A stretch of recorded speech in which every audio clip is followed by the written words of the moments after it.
रही है, हमें मालूम होता है कंस नहीं छोड़ेगा। क्या होता है, उसी समय देवकी फिर रोने लगी है। उसी समय वसुदेव जी ने कहा, ऐसा है प्यारी, तुम रो रही हो और ये रोना धोना बंद कर दो।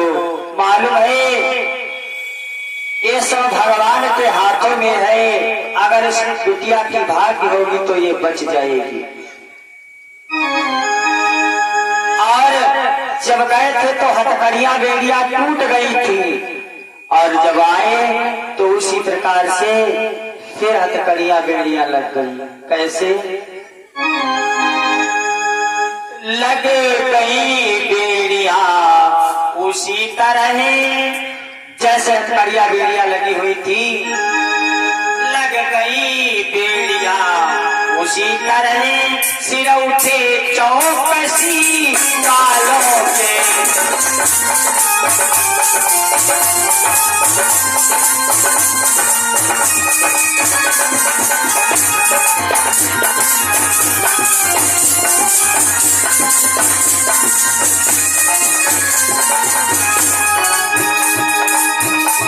लग गई बेड़ियां उसी तरह सिर उठे चौकसी कालों के, और खट खट कर फाटक बंद हुए।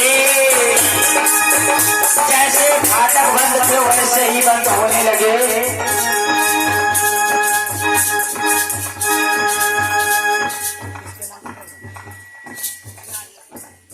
हाय राजस्व के हाथ से प्रभु के चरणों में 21 मुद्राओं का दान हो रहा है। प्रभु से कामना, खट खट कर फाटक बंद हुए, जुड़ गए चोर वीर तालों के।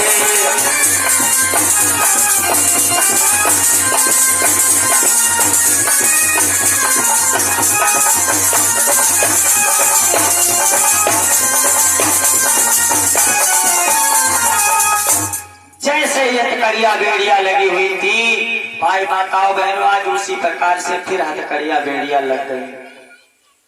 अब वसुदेव देवकी दोनों रो रहे हैं। इधर जब देवकी रोती है तो वसुदेव समझा देते हैं कि प्यारी तुम मत रो, चिंता चिता बराबर है। और जब वसुदेव रोते हैं तो देवकी समझा देती है। इसीलिए ये दोनों सुख दुख के जोड़ा है भाई लोगों, इसीलिए सुख दुख के जोड़ा बताए गए हैं। अब इधर ध्यान देना, धीरे धीरे क्या होता है, वो कन्या जैसे ही जेल में आई और देवकी ने उस कन्या का चुम्बन लिया, कुछ देर बाद उस कन्या ने रोना प्रारंभ कर दिया। उसी जेल के अंदर रोने लगी है। और जैसे ही वो कन्या रोई, और इधर कंस के जो पहरेदार सिपाही भाई लोगों लगाए गए थे, और भोजराज खुद ही पहरा लगा रहा था। और मालूम हो जाए हमारी फलाने दिन मौत है तो क्या उसे खाना पीना अच्छा लगेगा? कुछ नहीं अच्छा लगेगा। कंस भी पहरा लगा रहा है। और जैसे उस कन्या ने रोना प्रारंभ किया तो जितने भी कंस के पहरेदार सिपाही वो एकदम सब जग पड़े और आपस में कहने लगे, भैया ऐसा है, महाराज को खबर कर देनी चाहिए, मालूम है काल पैदा हो चुका है।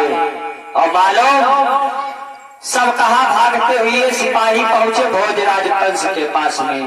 महाराज की जय हो, जय हो, ऐसा है महाराज, आपका काल पैदा हो चुका है।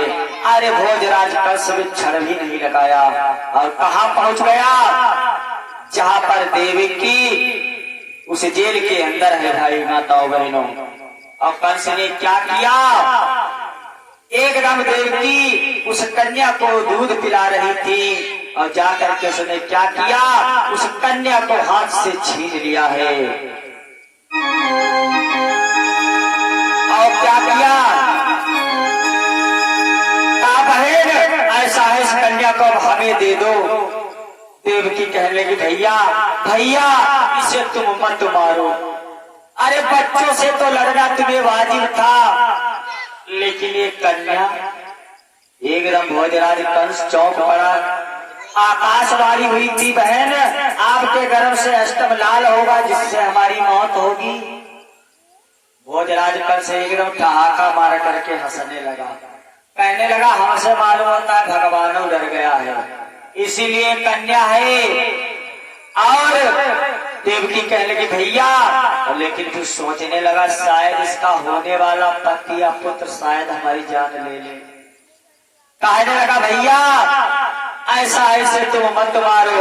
और देवकी क्या कहने लगी है कि मारो मारो ना भैया, भैया ऐसे कन्या को तुम मत मारो,